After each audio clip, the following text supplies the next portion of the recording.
Donald Trump a mené une guerre commerciale principalement contre la Chine en augmentant les taxes, tarifs douaniers, sur les produits étrangers, notamment chinois.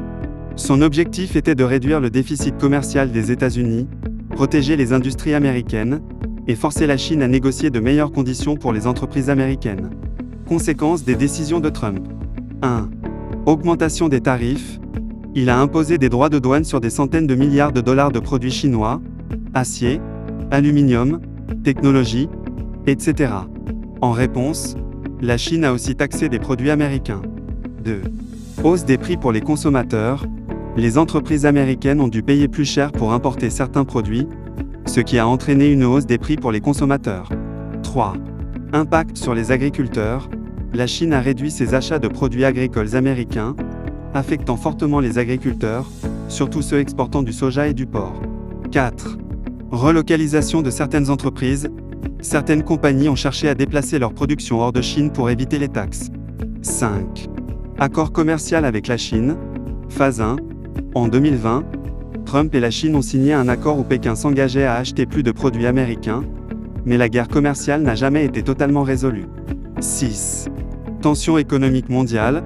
D'autres pays, comme l'Union européenne et le Canada, ont aussi été affectés et ont répondu par des contre-mesures. Après Trump.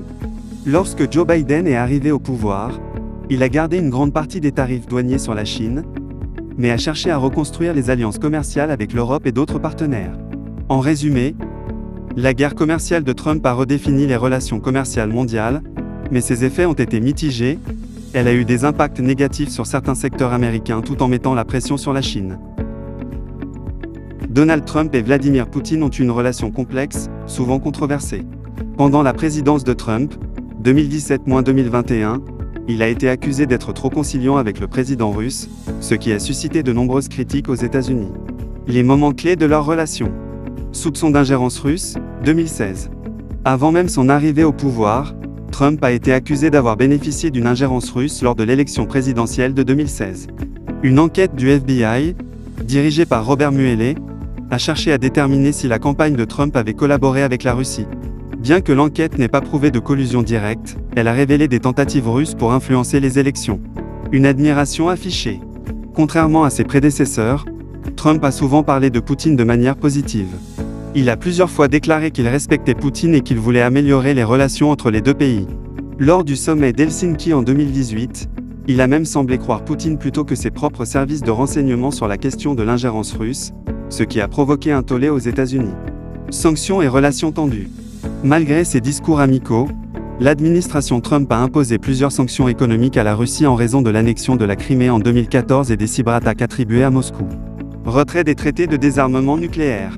Trump a retiré les États-Unis du traité INF, Intermediate Range Nuclear Force, signé avec la Russie, accusant Moscou de ne pas respecter ses engagements. Cela a relancé la course aux armements entre les deux pays. Guerre en Ukraine et Trump. Pendant son mandat, Trump a adopté une position ambiguë sur la Russie et l'Ukraine. Il a d'abord renforcé l'aide militaire à l'Ukraine, mais a ensuite été accusé d'avoir fait pression sur le président ukrainien Zelensky pour obtenir des informations compromettantes sur Joe Biden. Après la présidence de Trump. Depuis son départ, Trump a continué à défendre Poutine sur certains sujets.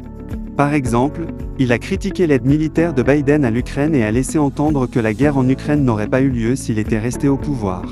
En résumé, Trump et Poutine ont eu une relation qui oscillait entre admiration et tensions géopolitiques, mêlant politiques économiques, scandales et conflits internationaux. Merci d'avoir regardé ma vidéo. N'oubliez pas de vous abonner à ma chaîne YouTube Service Plus, de commenter, de partager et de liker pour ne rien rater de mes prochaines vidéos. Votre soutien compte beaucoup pour moi. À bientôt.